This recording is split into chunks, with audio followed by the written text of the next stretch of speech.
Hey guys, Metal here. Today I wanted to go over the newest patch for EFT and my impressions of it. Currently, I'm sitting at about 12 hours logged on the newest patch, so I'd say I've had plenty of time to try it out and get a decent opinion, so I'm going to go over each change and my opinions on them. First off, I want to talk about optimizations. The game has immediately felt much smoother to me, especially someone who didn't cap their FPS to 60 before.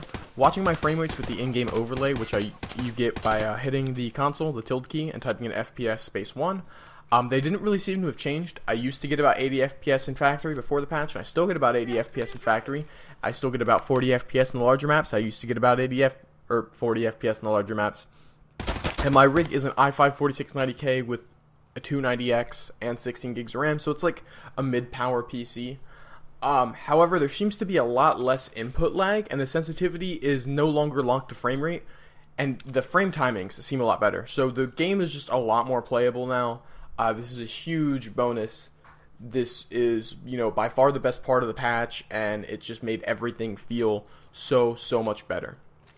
The second thing I want to go over are the changes to the traders in the economy, which is going to be probably the biggest thing I talk about. So Prapper is now interested in weapons that have been fired, as is Peacekeeper, the new trader. All junk and medical items sell for a lot more money, even if it's just defense. And the Peacekeeper lets you trade in dollars for Western weapons, which is a good addition. The odd part to me is the barter system. I understand what Battlestate Games is going for. They want to add value to the actual items you pick up in the world, and they want to give the impression of a varied economy in an emergency situation. But right now, it seems kind of odd and incredibly strict.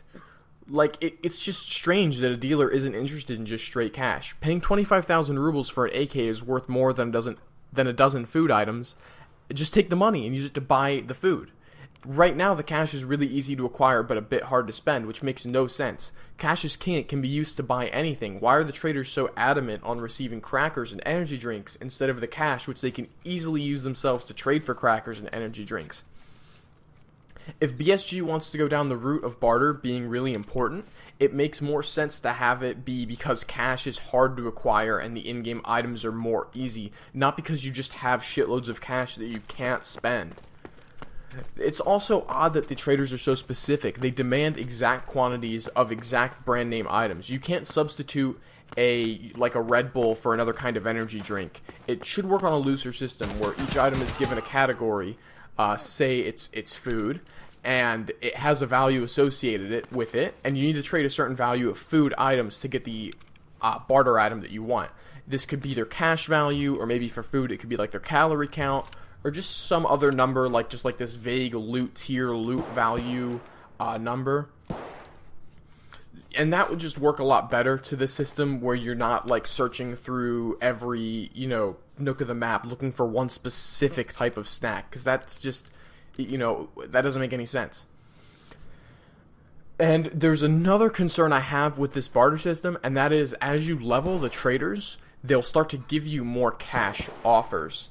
And taking into account that cash is much more easy to acquire than these specific in-game items, the Edge of Darkness Limited Edition owners who start on release with traders being at max level will have a huge advantage because they'll have cash to spend and get weapons immediately, whereas everyone else will have to be on the cracker and energy drink hunt. But that being said, that's only if the current economy remains unchanged, which right now we're in alpha, so that's not very likely, but I feel like it's worth pointing out. Alright, the third thing I wanted to go over are the changes to Scav AI. Overall, good progress has been made. They seem a lot smarter. They're sprinting, they're grouping up, they're retreating from combat, they're pushing up in combat. However, they're also incredibly inconsistent. Sometimes they kind of just stand in a cluster around their spawn point, seeming confused and not doing anything. And sometimes they're absolute terminators. I've been killed through walls by sprinting scavs who just kind of come out of sprint instantly and shotgun me.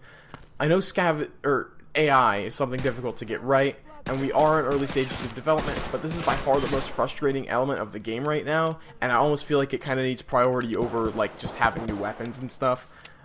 Maybe that's an exaggeration, I don't know. Overall, guys, I think this patch is great. I think just the optimization improvements alone will carry it across the Scav AI and economy issues, although I think that the economy issues aren't that bad once you've gotten the traders leveled up. Like I said, you can start dealing with them in cash then. So yeah, I hope you guys found these opinions useful.